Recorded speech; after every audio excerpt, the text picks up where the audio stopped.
నమస్తే Maruti టాకీస్.com voice movie రివ్యూకు స్వాగతం.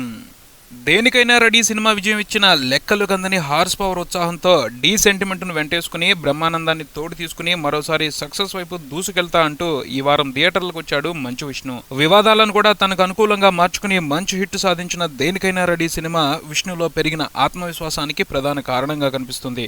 ఈ సినిమా ఫలితం ఆధారంగానే ప్రేక్షకులకు ఏం కావాలో తనకు తెలిసిపోయిందనుకుంటున్న విష్ణు అదే ఫార్మేట్ లో ఈ సినిమాను రూపొందించినట్టు ప్రచార చిత్రాలను చూసే అర్థమైంది. విష్ణుతో పాటు మంచు కోటరి మొత్తం సినిమా విజయంపై డబుల్ నమ్మకంగా కనిపించారు. బిందాస్, రగడా చిత్రాలతో అబోవ్ యావరేజ్లను మాత్రమే దక్కించుకున్న దర్శకుడు వీరు పోట్ల ఈ సినిమాతో సూపర్ హిట్ కొట్టాలని ఒబలాటపడ్డాడు. పోతే మంచువారి సినిమా అంటే ప్రేక్షకులు విడుదలకు ముందు పెద్దగా పట్టించుకోరు కానీ సినిమాలో విషయం ఉందంటే మాత్రం హిట్ చేయకుండా వదలరు. ఆ పద్ధతి ప్రకారమే ప్రేక్షకుల ముందుకొచ్చిన ఈ దూసుకెళ్తా చిత్రం ఎటువంటి ఫలితాన్ని దక్కించుకునే అవకాశం ఉందో మన సమీక్షలో చూద్దాం. దూసుకెళ్తా కథ విషయానికి వస్తే, చిత్తూరు దగ్గరలో పిచ్చేశ్వరపురం అనే ఊరు.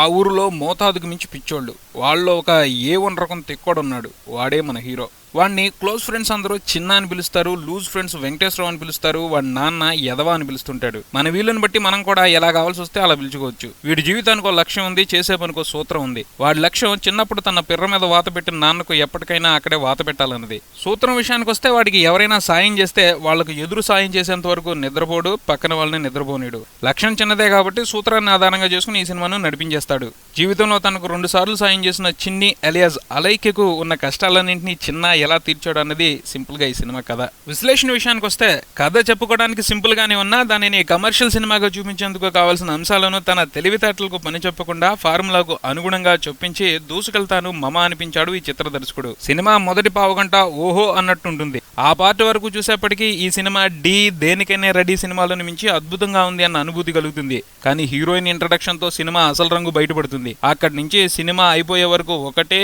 నూరుడు. దాదాపు మనకు మొహమ్మొత్తిపోయిన శ్రీను వైట్ల మార్క్ కథనం లాంటి పాతపడిపోతున్న చింతకాయ పచ్చడిని జాడీలోంచి తీసి రోట్లో వేసి దానికి రొటీన్ ఫార్ములాను కలిపి వీరు పోట్ల ఈ సినిమాను దంచాడు చూడండి. ఆ దంచుడికి సలాం చేయాలి. అలా నూరతా మధ్యలో ఒక చోట ఆగి పచ్చడి టేస్ట్ చూసినట్టున్నాడు. బాగలేదని అర్థమయ్యి కాస్త ఉప్పు కలిపాడు. అది ఇంటర్వెల్ ముందు వచ్చే ఎపిసోడ్. ఆ మొక్క వరకు పర్వాలేదనిపించగానే అక్కడ మొదలుపెట్టి చివరి వరకు మరో అవకాశం ఇవ్వకుండా చిత్తడి చేసేశాడు. ఆయనకేమో ఎట్టాగో చేసి వదిలేశాడు. తినాల్సింది ప్రేక్షకులేగా.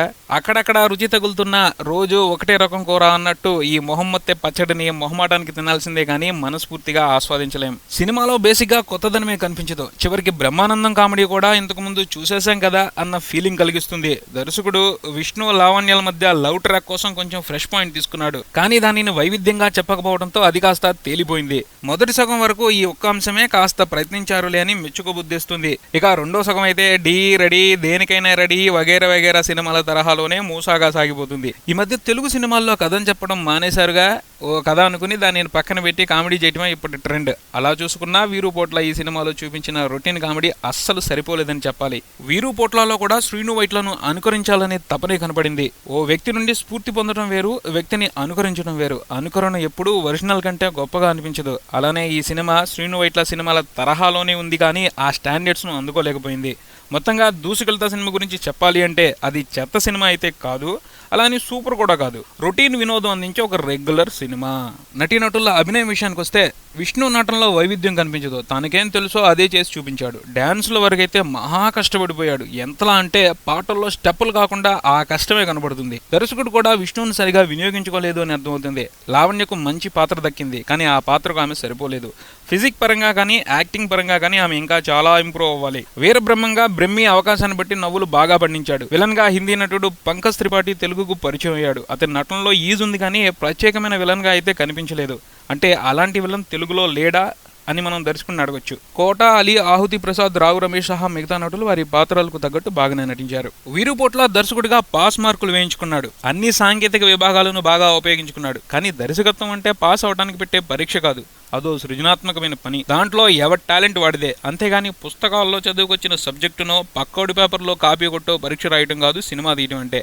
కొత్తదనం కావాలి, కొత్తగా ఏం చెప్తున్నావో కావాలి. ఆ విషయాన్ని వీరు పోట్ల గ్రహించాలి. ఈ సినిమా ప్లస్ పాయింట్స్ విషయానికి వస్తే బ్రహ్మానందం కామెడీ ఇంటర్వెల్ పార్టీ సినిమాకు ప్లస్ పాయింట్స్ గా చెప్పుకోవచ్చు. మైనస్ పాయింట్స్ విషయానికి వస్తే వైవిధ్యం లేని కథ, కొత్తదనం లేని కథనం, దర్శకత్వం ప్రధానంగా ఈ సినిమాకు మైనస్ పాయింట్స్. చివరిగా కొసమెరుపు విషయానికి వస్తే సినిమాలో పిచ్చగా ఎంజాయ్ చేసే కామెడీ అయితే లేదు, యాక్షన్ కూడా అంతే. బయట వేరే సినిమాలు లేకపోతే ఈ సినిమాకు ఏదన్నా అవకాశం ఉండేది, కానీ ప్రస్తుతం మార్కెట్లో 2 పెద్ద సినిమాలు తిష్ట వేసుకుని కూర్చున్నాయి. అటువంటి పరిస్థితుల్లో ఈ సినిమా ప్రేక్షకులను ఆకర్షించే అవకాశాలు తక్కువగానే ఉన్నాయని చెప్పాలి. ఓకే ఫ్రెండ్స్, ఇది దూసుకెళ్తా సినిమాకి సంబంధించిన రివ్యూ. మరో రివ్యూతో మళ్ళీ కలుద్దాం. అంతవరకు సెలవు, గుడ్ డే, బాయ్.